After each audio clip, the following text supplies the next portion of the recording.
Merapi berdiri tegak dengan ketinggian 2.917 meter di atas permukaan laut.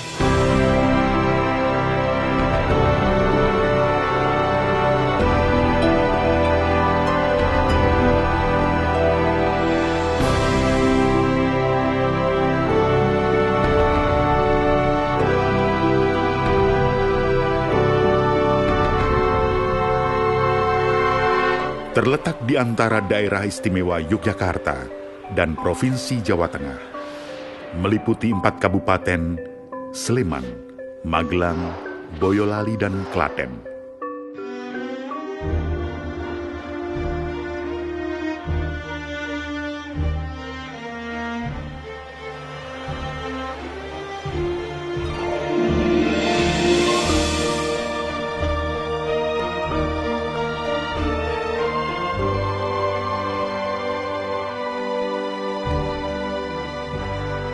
Namanya tersohor sebagai raksasa laboratorium alam, menyimpan sejuta kearifan yang erat dengan kebudayaan Jawa.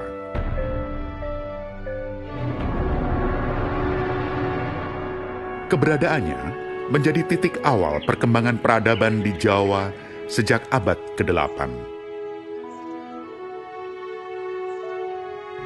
Geliatnya seolah menjadi pertanda zaman.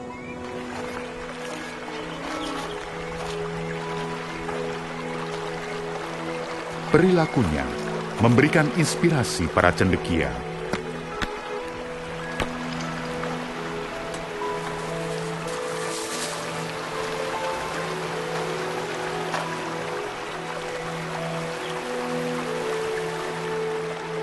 Kondisi alam membuatnya kaya akan nilai-nilai kehidupan. Ratusan ribu manusia menggantungkan hidup pada sumber daya yang terkandung di dalamnya.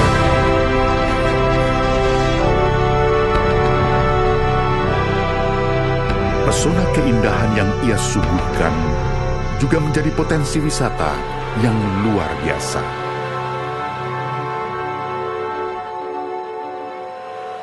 Namun, di balik sejuta kearifannya, Merapi menyimpan potensi bahaya yang mampu meluluhlantakkan peradaban.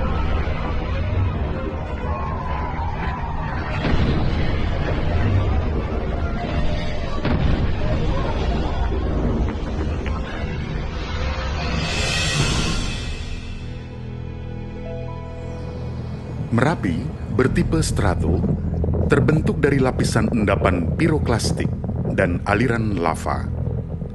Lava Merapi berjenis andesit basaltik dengan kandungan oksida silika berkisar antara 52 hingga 56%. Merapi memiliki tipe letusan efusif dan eksplosif.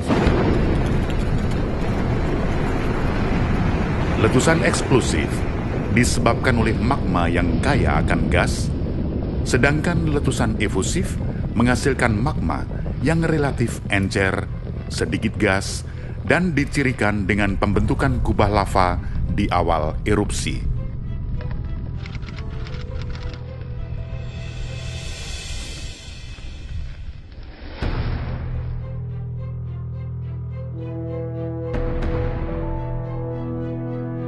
Berdasarkan catatan sejarah, sejak tahun 1768, Merapi meletus hampir 100 kali.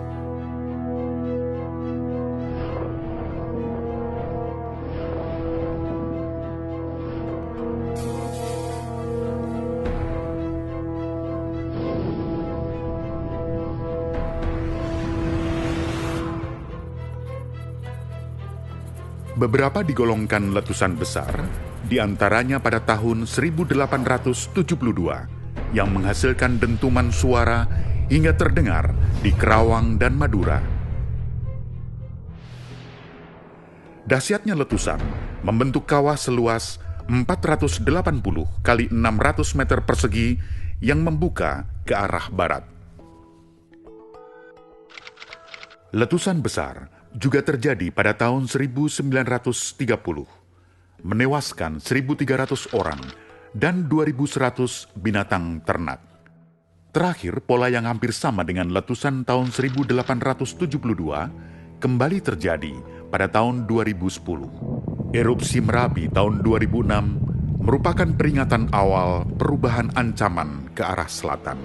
Untuk itu, pada tahun 2008, Badan Geologi menyusun skenario ancaman letusan besar Merapi ke selatan. Bagaimana kita ketahui sudah lebih dari 100 tahun tidak pernah terjadi letusan besar di Gunung Merapi. Sementara erupsi 2006 telah membentuk bukaan kawah ke arah selatan. Maka bila terjadi letusan mendatang, kemungkinan besar mengarah ke sektor selatan dan tenggara. Di antara 4 kabupaten yang masuk kawasan rawan bencana Gunung Merapi, Kabupaten Sleman akan menerima dampak yang paling besar. Apabila letusan besar itu terjadi, perkiraan ancaman awan panas ke alur kali Woro bisa mencapai 10 km, ke alur kali Gendol bisa mencapai 12 km, ke alur kali Kuning bisa mencapai 10 km, dan ke arah Kali Boyong bisa mencapai 8 km. Perkiraan ancaman awan panas ini kita dasarkan pada peta area terdampak erupsi tahun 1961, kita proyeksikan ke arah selatan.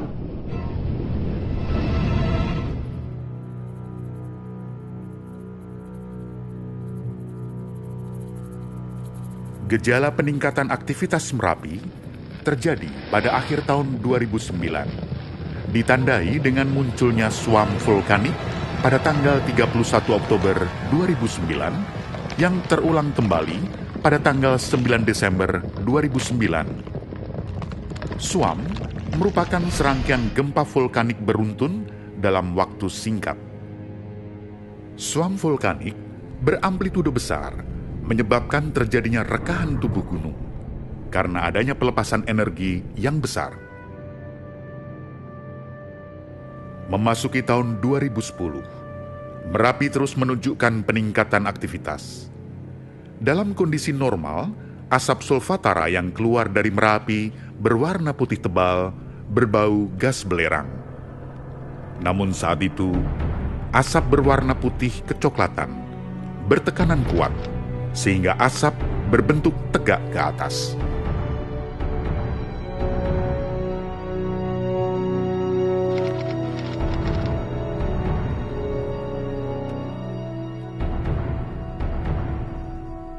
Suam vulkanik kembali terjadi pada tanggal 10 Juni 2010.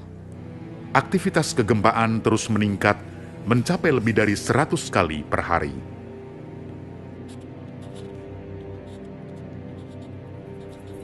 Akibat tekanan magma, tubuh gunung mengalami pembengkakan atau deformasi mencapai 15 cm per hari. Suhu sulfatara di puncak mencapai 550 derajat Celcius. Kondisi ini membuat status Merapi ditingkatkan dari normal ke waspada pada tanggal 20 September 2010. Aktivitas Merapi meningkat tajam. Jumlah gempa melebihi 200 kali per hari. Deformasi mencapai 30 cm per hari dan laju percepatan terjadi secara signifikan. Hal ini tidak lazim. Hasil pengamatan visual guguran lava masih jarang terjadi dan perubahan morfologi kubah belum tampak. Padahal biasanya dalam kondisi seperti ini guguran lava meningkat tajam menandai terbongkarnya kubah lava lama.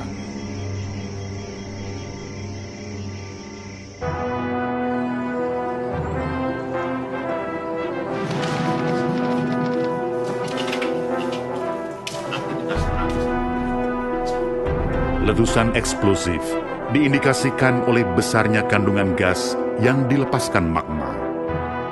Salah satu parameternya adalah tingginya kadar karbon dioksida atau CO2.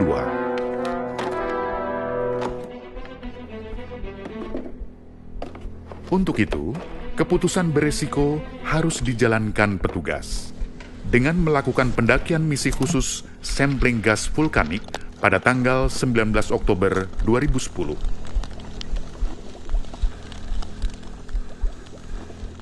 Karbon monoksida atau CO di dalam kantong magma akan beroksidasi menjadi CO2. Tingginya kadar CO2 menunjukkan aktivitas magma yang semakin naik ke permukaan dengan tekanan gas sangat kuat.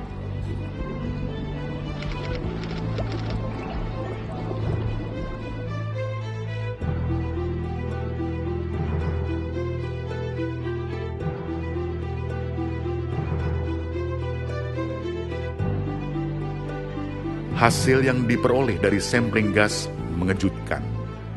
Kadar CO2 mencapai 60%. Hal ini menjadi pertimbangan utama untuk menaikkan status aktivitas dari waspada menjadi siaga pada tanggal 20 Oktober 2010 pukul 5 sore.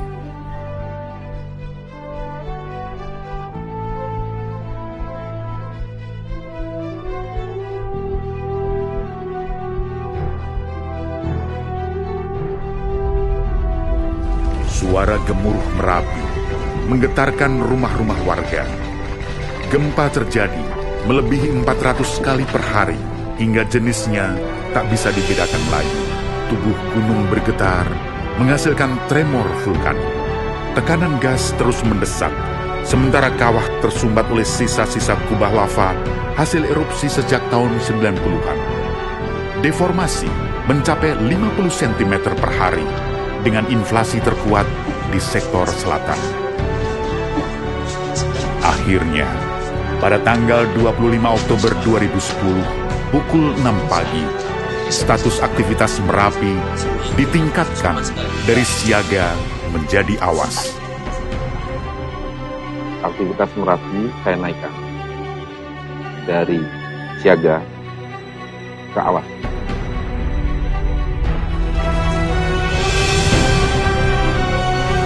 Keluar dari radius 10 km, sekarang juga saya instruksikan agar seluruh pengaman tergugat keluar dari radius 10 km. Suasana mencekam. Hujan abu menyelimuti kawah sekitar Merapi. Gemuruh perut Merapi terdengar hingga radius 60 km dari puncaknya. Magma terus bergerak mendekati permukaan, mendesak keluar, mencari titik terlemah.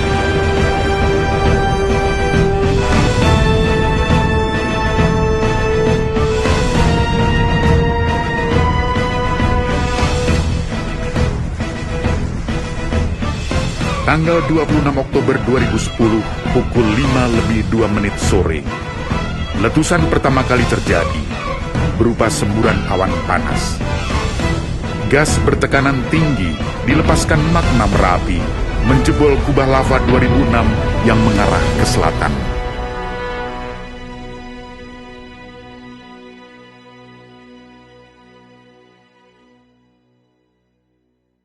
Semburan gas terjadi secara mendatar, mengeluarkan material lembut seperti debu dan pasir halus yang melampaui dusun Kinaharjo, dan letusan ini disebut directed blast dengan jarak 8 km. Akibatnya, 39 korban tewas, termasuk tokoh adat terkenal juru kunci Merapi, Mbah Marijan. Tanggal 29 Oktober 2010, Merapi kembali bergejolak, menyemburkan awan panas yang cenderung membesar. Rentetan awan panas terus-menerus terjadi. Emisi gas sulfur dioksida mencapai 500 ton per hari. Terbentuk kubah lava dengan volume 3,5 juta meter kubik hanya dalam waktu beberapa jam. Tanggal 5 November 2010, kubah lava yang baru terbentuk, mendorong keluar hingga memicu terjadi awan panas yang menjangkau hingga 15 km ke arah Kali Gendol. Inilah puncak erupsi Merapi.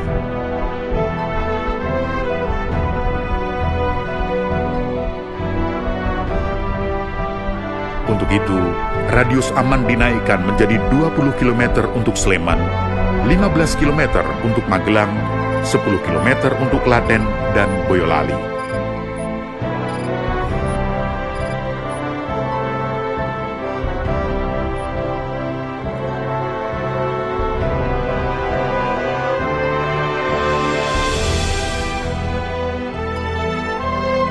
Akibat adanya isu, Merapi akan meletus lebih besar lagi. Pengungsi yang awalnya berjumlah 200.000 melonjak hingga 400.000 jiwa yang tersebar di 600 titik pengungsian.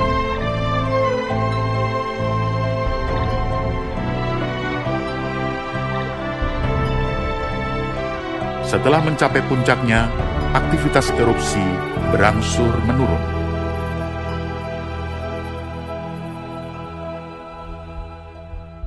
Akibat letusan dahsyat ini, 3.000 rumah habis tersapu awan panas Merapi.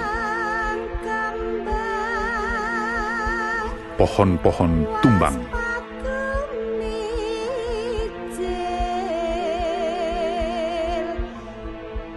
Lebih dari 3.000 binatang ternak mati.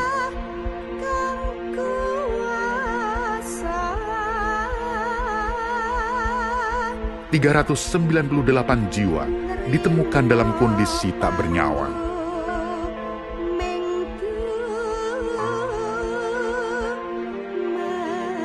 Lebih dari 800 orang kehilangan usahanya.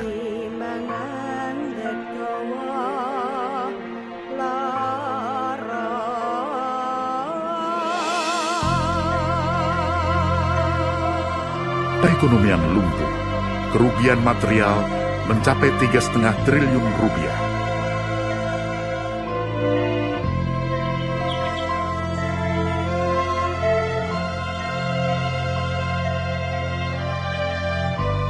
Kini morfologi puncak Merapi berubah total. Terbentuk kawah berdiameter 500 meter dengan kedalaman sekitar 100 meter yang menghadap ke selatan dan tenggara. Hal ini menyebabkan ancaman letusan Merapi beberapa dekade ke depan dominan ke arah selatan dan tenggara.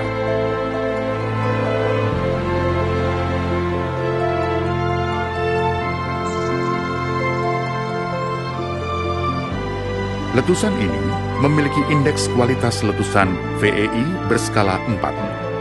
VEI adalah Volcano Explosivity Index, yang menunjukkan skala ukuran kuantitatif suatu letusan gunung api.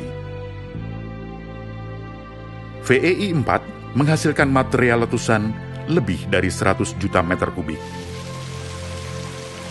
Jutaan meter kubik endapan material yang disisakan Merapi masih menjadi ancaman sekunder bagi masyarakat. Guyuran hujan mengalirkan material yang tak kalah dahsyat. 10 sungai di sekitar Merapi menjadi jalur aliran lahar yang menghanyutkan 22 jembatan dan memutus jalur transportasi Jogja-Magelang.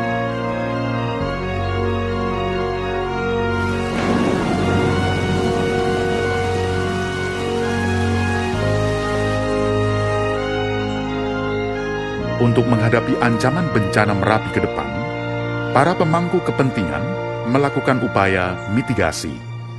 Di antaranya, melakukan perubahan tata ruang wilayah yang berbasis mitigasi bencana. Mengacu pada Undang-Undang Nomor 26 Tahun 2007 tentang penataan ruang dan Undang-Undang Nomor 24 tentang penanggulangan bencana, kawasan rawan bencana Gunung Merapi berada di kawasan lindung dan budidaya. Oleh sebab itu, penataan ruang harus bisa menjamin rasa aman dari ancaman erupsi dan kerusakan lingkungan yang berpengaruh terhadap sumber daya Merapi. Dengan demikian, konsep ini diharapkan mampu memperkecil risiko bencana di masa yang akan datang. Upaya mitigasi juga dilakukan dengan penguatan kapasitas masyarakat melalui kegiatan wajib latih penanggulangan bencana dan pembentukan sistem peringatan dini untuk pemantauan lahar dan aktivitas Merapi di titik rawan bencana.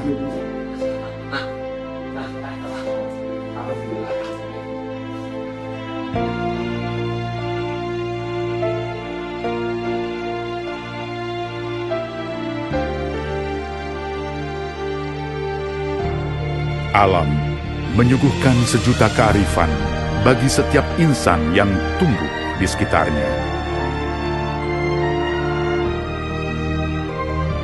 Berkatnya, manusia hidup di atas kemakmuran, kedamaian, dan kesejahteraan.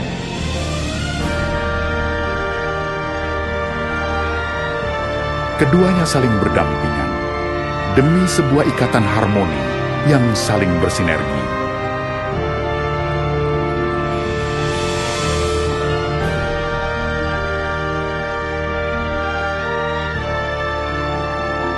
Sudah selayaknya tumbuh rasa saling mengerti dan menghargai antara bumi, alam, dan manusia. Belajar dari Merapi.